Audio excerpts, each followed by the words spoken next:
Y vamos a... Pueden ver mi pantalla, ¿verdad? Yep. Perfecto. Bien, la anterior habíamos visto todo lo que es la funcionalidad de las imágenes acústicas. Ahora nos centramos en la última parte, que básicamente va a girar en torno a lo que es la composición, ¿vale? Es decir, la creación de una historia para un medio radiofónico, para un medio radial. Entonces, ahí todas las características que ustedes han realizado en torno a los trabajos de la publicidad, los últimos que han realizado, eso nos va a permitir tener un poquito más de bagaje en torno a la forma de realizar, de crear un personaje, etcétera, etcétera, etcétera, ¿sí? Y para eso, ahorita que lo estoy acomodando ya. Y para eso, vamos a ver qué tipos de narradores. Corríjanme si es que los narradores ya los hemos visto. Estoy entrando en una duda ahorita.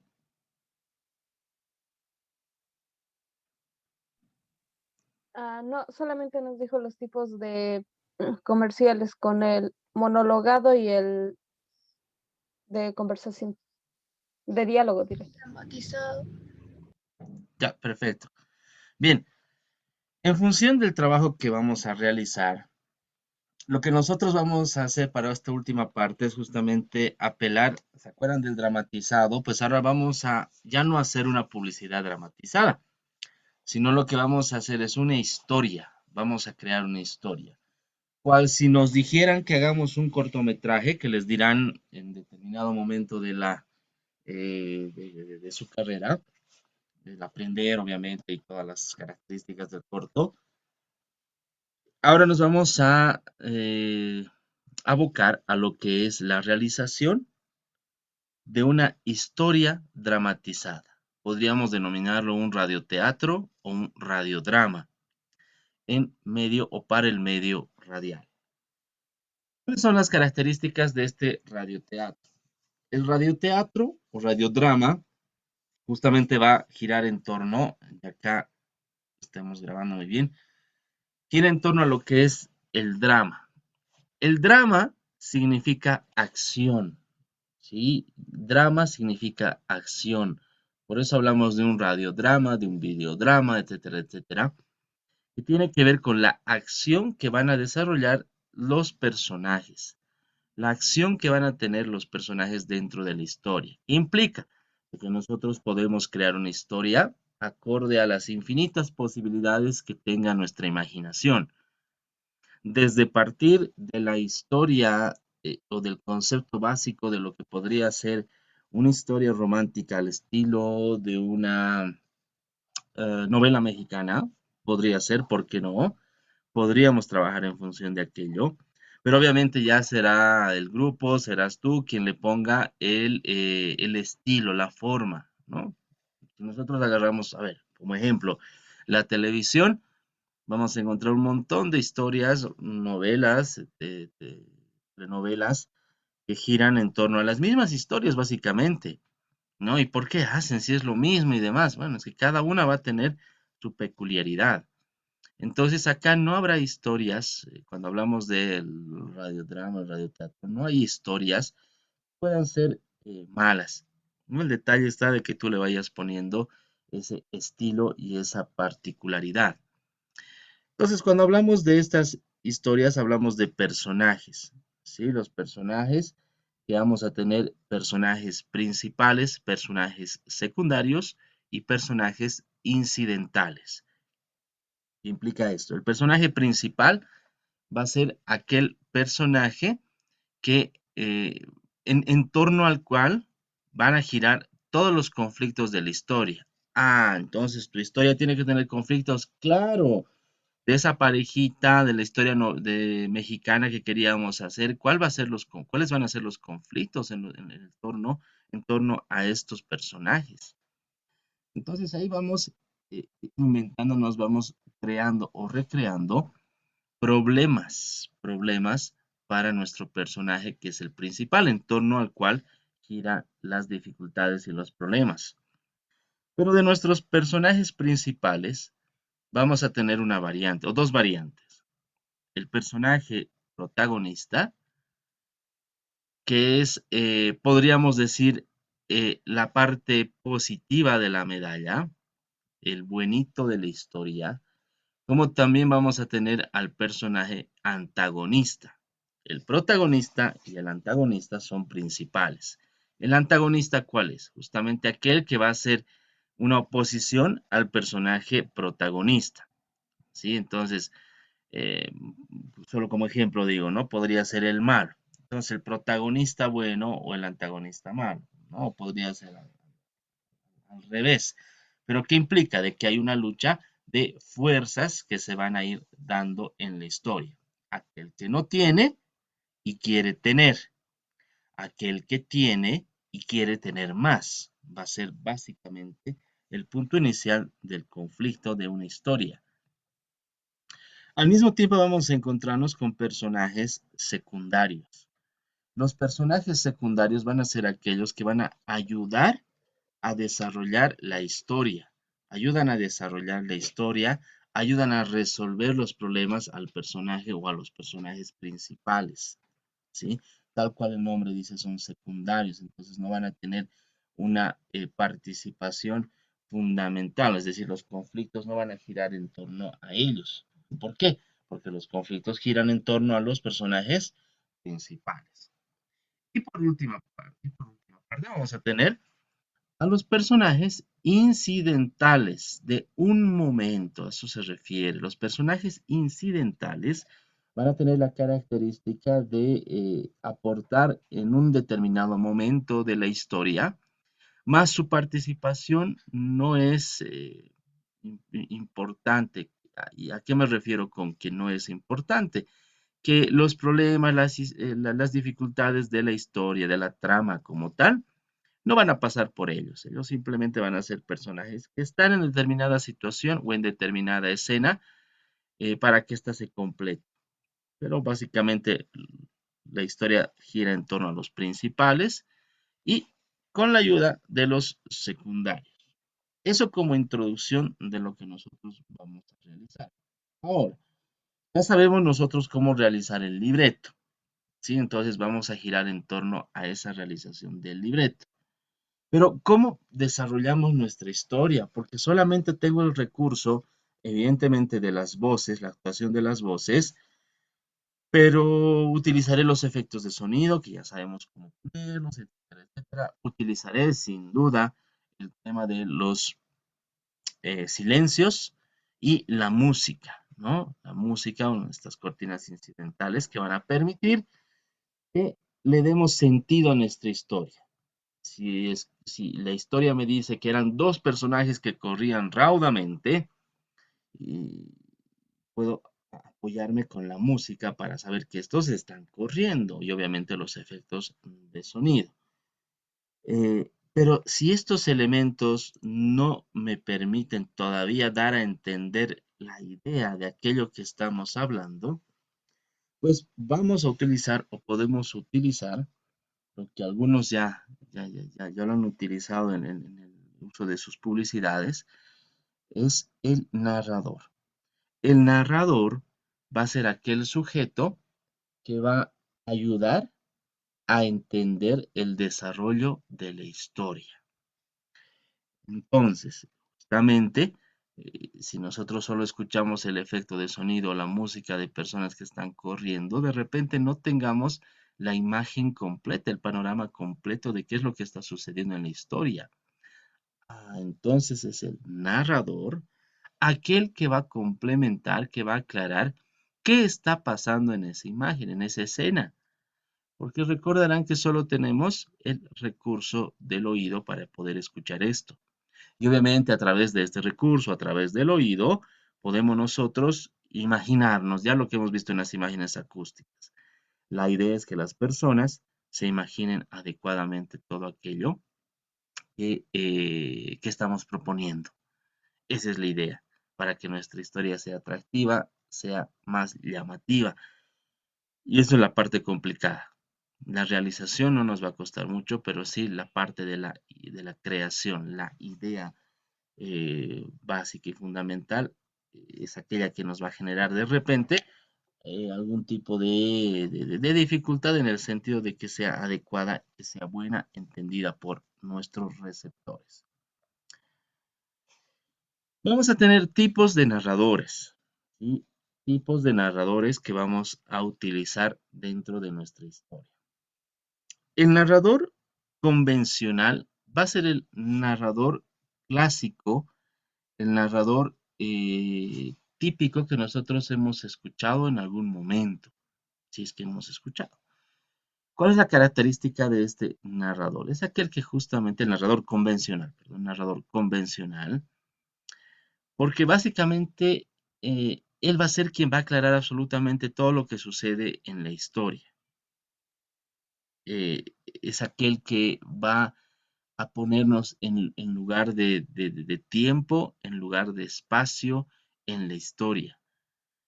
Este narrador va a tener la posibilidad de estar en todo lado, en cualquier lugar de la historia.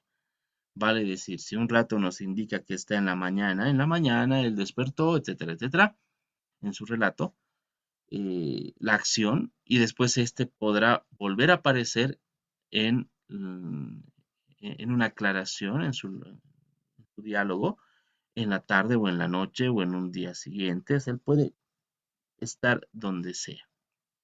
Bien lo dice la diapositiva que tienen ustedes ahí al frente. Es la vía más sencilla, ya que representa al autor de la historia en tercera persona, por lo general en tiempo pasado. Es un espectador invisible. ¿Sí? Es un espectador, no es un actor más, es un espectador que posee el don de la ubicuidad, lo que les decía hace un momento, que está en todas partes y en cualquier momento, está en todos los lugares. Él tiene la posibilidad de desplazarse en cualquier lugar, en cualquier tiempo, dentro de la historia. Ese es el narrador que les sugeriría que utilicemos en lo que se viene el trabajo que vamos a realizar, porque es aquel que representa también menor problema, menor dificultad, simplemente va a aclararnos las dudas que tengamos en torno a dónde se desarrollan los hechos, etcétera, etcétera, ¿sí? Es el mejor, justamente el convencional es el más adecuado quizá que podríamos mencionar. Este narrador lo ve todo, está en todo lugar, va a observar todo lo que hacen los personajes sin ser visto y puede saltar en el tiempo sin problemas. Jamás interviene en la acción, les decía, no es actor, no es actor. Sin embargo, es el que mayor dosificación requiere. ¿A qué se refiere esto? Javier? Según las dificultades que tengamos en nuestra historia o según lo que hemos planeado, va a aparecer en varios momentos, ¿verdad? Que va a ir aclarando, va a ir explicando de qué se trata, dónde está, dónde se desarrolla la historia, qué han hecho los personajes, etcétera, etcétera. Bajo esa característica, el narrador convencional no es actor, y cuando hablamos de que requiere la mayor dosificación, esto gira en torno a las necesidades y características de la historia. No vaya a ser que coloquen en la historia narrador, narrador, narrador, narrador, narrador, y sea solo el narrador, cual si fuera un monólogo que va realizando una persona. No, el narrador aclara las determinadas escenas, pone en contexto, pero después la escena se desarrolla con normalidad. ¿A qué me refiero con la escena? A que los actores escenifiquen aquello que ha predicho, que ha explicado, que ha contextualizado el narrador. No es que solo utilizamos solo y solamente al narrador, no. En ninguno de los casos, en ninguno de los tipos de narrador, vamos a usar solamente narrador, no. Tiene que haber la escenificación, la actuación, por así decirlo, de los actores. Tienen que expresar, tienen que dar, tienen que interactuar entre ellos. Otro tipo de narrador va a ser el narrador personaje. Sí, este es otro tipo de narrador, donde nos vamos a dar cuenta que en este caso, este narrador se integra en el drama, va a jugar en estos dos planos, el que relata, el que contextualiza, pero al mismo tiempo va a actuar, ¿sí? Puede ser el personaje principal, puede ser, pero no necesariamente va a ser aquello, qué sé yo. Por ejemplo, una persona que vaya contando algo respecto a su vida. Sí, en ese momento yo hacía, ¿no? Ahí está la diferencia también con el convencional, porque el convencional te contaba las cosas en tercera persona. Este puede actuar en ese plano, como un relato que podría dar el sujeto en torno a su vida. Esa mañana yo me desperté, ¿no? Y al mismo tiempo ya está en un plano, digamos, de mirar desde afuera, y cuando va a la acción, él se convierte en otra, ya en del personaje que va desarrollando la acción, la emotividad de la escena como tal. Solamente puede contar lo que ve personalmente o lo que le cuentan otros. Entonces, este tipo de narrador ya no tiene ese don de la ubicuidad, como habíamos dicho, el don de que puede estar en uno o en otro lado, no. Simplemente va a contar aquello que observa, aquello que ve o aquello que le puedan contar otros personajes. Perdón. El narrador testigo va a ser otro tipo de narrador que podamos encontrar en una historia. Quizá el que más difícil sea de implementar en la historia, es más complicado, por eso la recomendación de que utilicemos el convencional, sin hacer ningún tipo de entrar en esto de que nos confundamos. Pero el narrador testigo va a ser el que va a tener mayor dificultad en el sentido del uso que le damos. Este va a ser un sujeto, un narrador, este tipo de narrador, que va a estar en el lugar donde se van desarrollando, donde se va realizando la escena como tal. Pero tampoco llega a ser un personaje, no llega a ser un personaje dramático. Esa es una persona que actúa en determinado momento, determinada escena, pero es solo un momento, está ahí por alguna razón, más no tiene las características de la ubicuidad como el narrador convencional, tampoco es un personaje, por lo tanto no puede ser un narrador testigo. Entonces su participación es de un momento, de tal cual haríamos la comparación con lo que es el actor o el personaje incidental. Está para aclarar ahí un solo momento de la historia, por lo tanto es muy complicada su dosificación, el uso que podamos tener. Eh, Podríamos utilizarlo quizás solamente para algún tipo de... Acá quizás sí podríamos usarlo en el tema de la publicidad porque es corto, es breve, más en una historia es muy complicado de que podamos usar. Entonces la recomendación es que nosotros usemos al narrador convencional en la historia. ¿Hasta acá alguna duda, alguna pregunta? Vamos con la historia, qué es lo que vamos a hacer, para qué y qué estamos haciendo. ¿Cuáles van a ser las características de la historia de nuestro radioteatro? ¿De dónde partimos? No solamente vamos a empezar a hacer el libreto y listo, ¿verdad? No. Toda historia va a tener un punto de inicio que es la parte de la preproducción, donde nosotros elaboramos los distintos elementos que son propios, requisitos de lo que es una producción también audiovisual, eh, e implica el trabajo de creación de la historia, pero no solamente crear la historia en función de las características va a ser la historia de dos personas que se quieren, que se enamoran, etcétera, etcétera. No, sino qué otros elementos va a tener, qué elementos de acción, de conflicto, de dificultad va a tener. ¿Por qué? Porque la historia va a representar también un conflicto, tendría que tener conflictos. Entonces, ¿cómo nosotros vamos dosificando esos conflictos en nuestra historia? Ya con la consigna íbamos a entender un poquito más estas características de esos conflictos en torno a lo que les voy a dar como trabajo del quinto hito.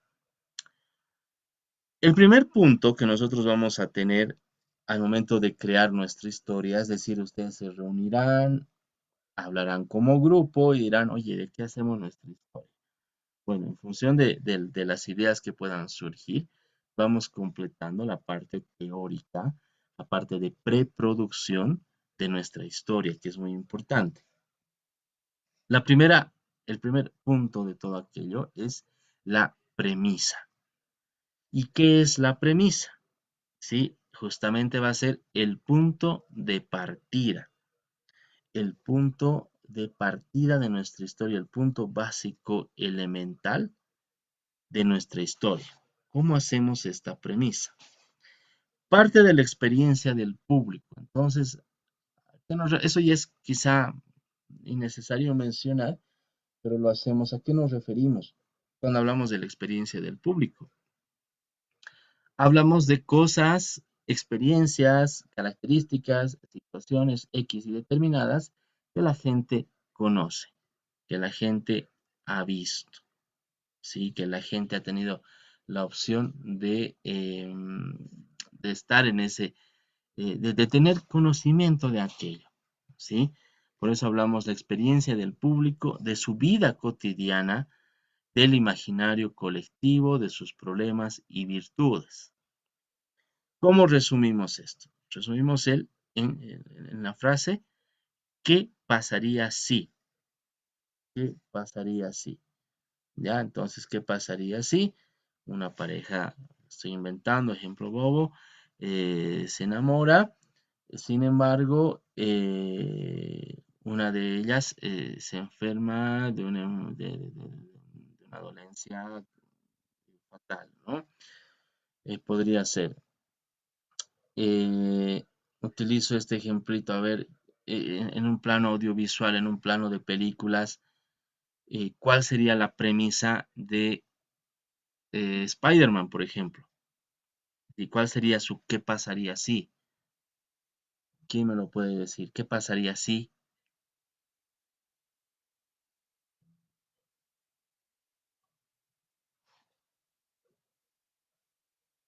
Hola.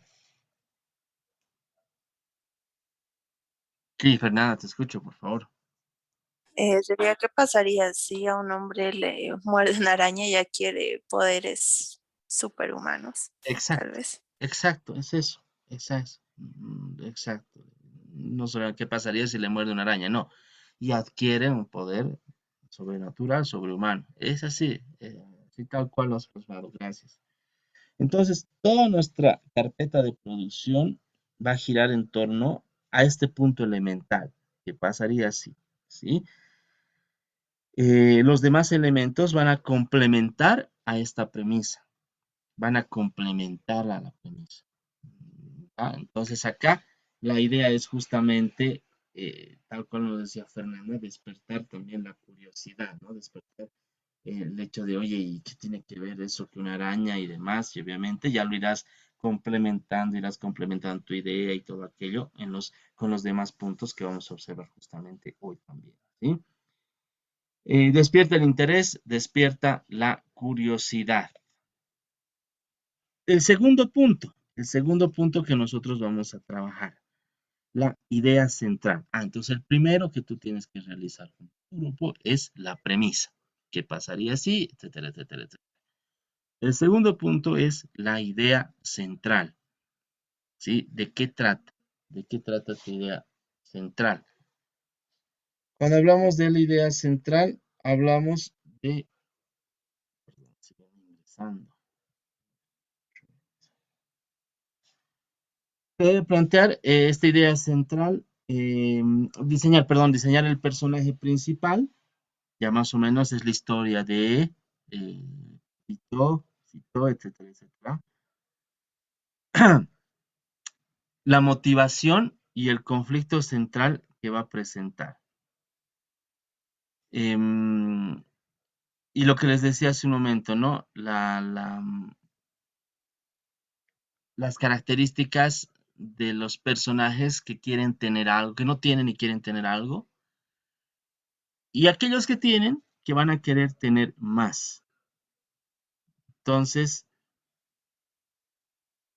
el trabajo gira en torno a estos elementos, ¿sí? Y ya hacemos una descripción, ya vamos haciendo una descripción de este personaje y el conflicto que nosotros podríamos mostrar. La breve descripción del personaje principal es la historia de que va a tener una necesidad básica que para lograr tiene que conseguir esto, que para lograr hará esto, y una primera aproximación al conflicto, ¿no? Él tiene que. Entonces, bajo esas características es que se va desarrollando la idea central. Es interesante, ya esto no es similar a la premisa, ustedes se darán cuenta, ya que la premisa es el punto básico, fundamental, ¿sí? En cambio, este ya va desarrollando ya la historia, va desarrollando un poco de la historia y nos va contando algo acerca de los conflictos también, porque aparte, y los personajes, porque nos va mostrando también el personaje, la historia de Perico de los Palotes, que tiene una necesidad y para conseguir algo, para reforzar esa necesidad, tiene que hacer algo como tal, ¿sí? Entonces, a eso se refiere la idea central. ¿Hasta acá alguna duda, alguna pregunta?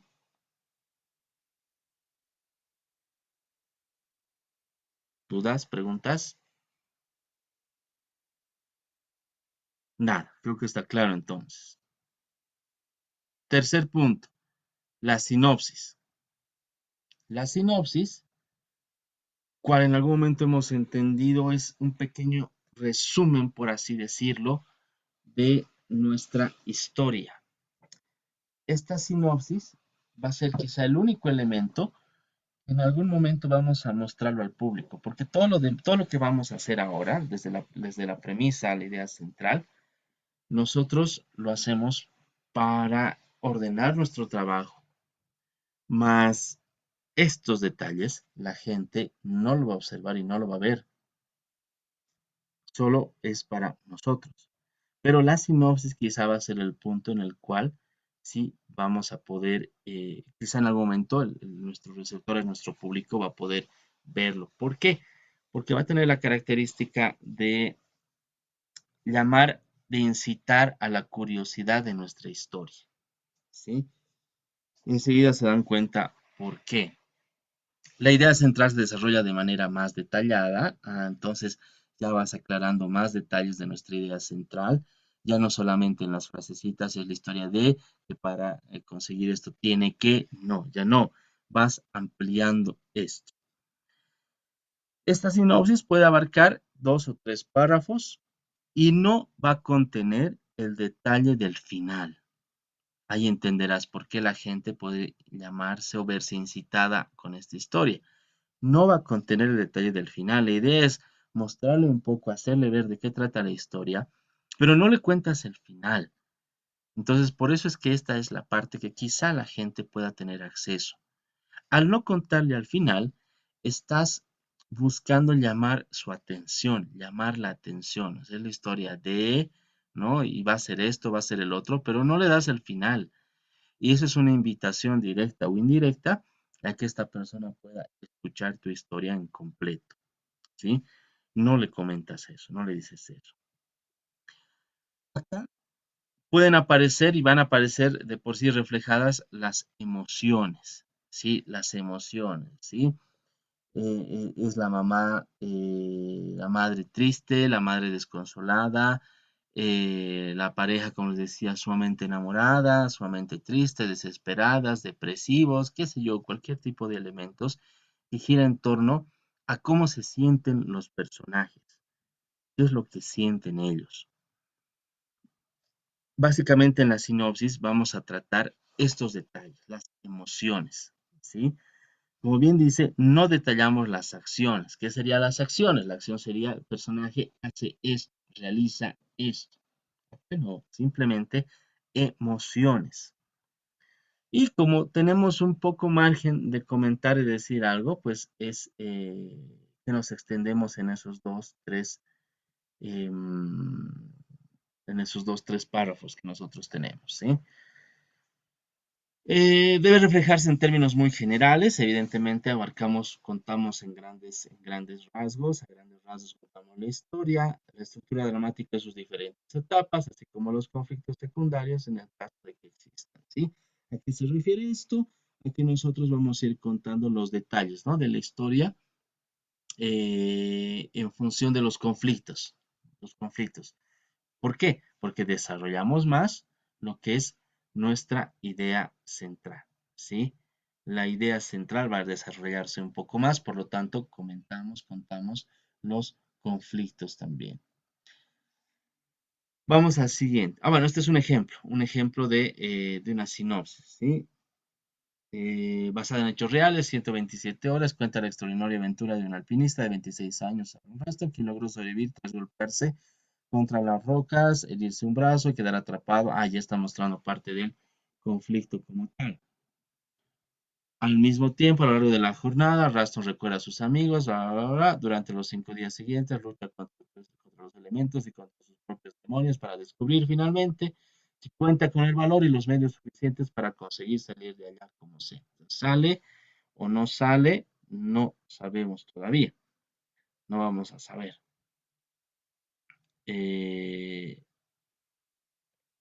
Vamos con la siguiente parte. El tratamiento. El tratamiento va a ser, podríamos decir, la complementación, el complemento de lo que es nuestra, eh, nuestra sinopsis. Pero ya no vamos a contar en los mismos términos. El tratamiento va a ser mucho más detallado, porque en el tratamiento ya no contamos emociones, ya no detallamos mucho las emociones. Puede haber alguna que sí la mencionamos, pero por sobre todo detallamos las acciones. Ya ahí está la diferencia. En el primer momento de la sinopsis decimos, mostramos cómo se sienten, ¿no? Los personajes se sienten enamorados, tristes, desconsolados, qué sé yo, la emoción que puedan tener o el sentimiento que puedan tener. En cambio, en el tratamiento lo que nosotros realizamos es el hecho de las acciones. Es decir, está enamorado, entonces, ¿qué hace? ¿Qué hace? ¿Sí? ¿Qué es lo que hace? ¿Qué acción va a hacer? Al momento de detallar el conflicto, ¿qué acción va? Se dirige, realiza esto, grita, maltrata, es feliz, trabaja cooperativamente con todos, no sé. Entonces se refiere a esos detalles. Tengo menos de 2 minutos, por lo tanto esto lo voy a explicar en la siguiente sesión, por favor, ya a tiempo de darles respuesta a alguna pregunta que puedan tener y las características del trabajo a realizar. ¿Ya? Les pido que se conecten, por favor, en 2 minutitos, 3 minutitos, para que podamos continuar con esto. ¿Estamos bien?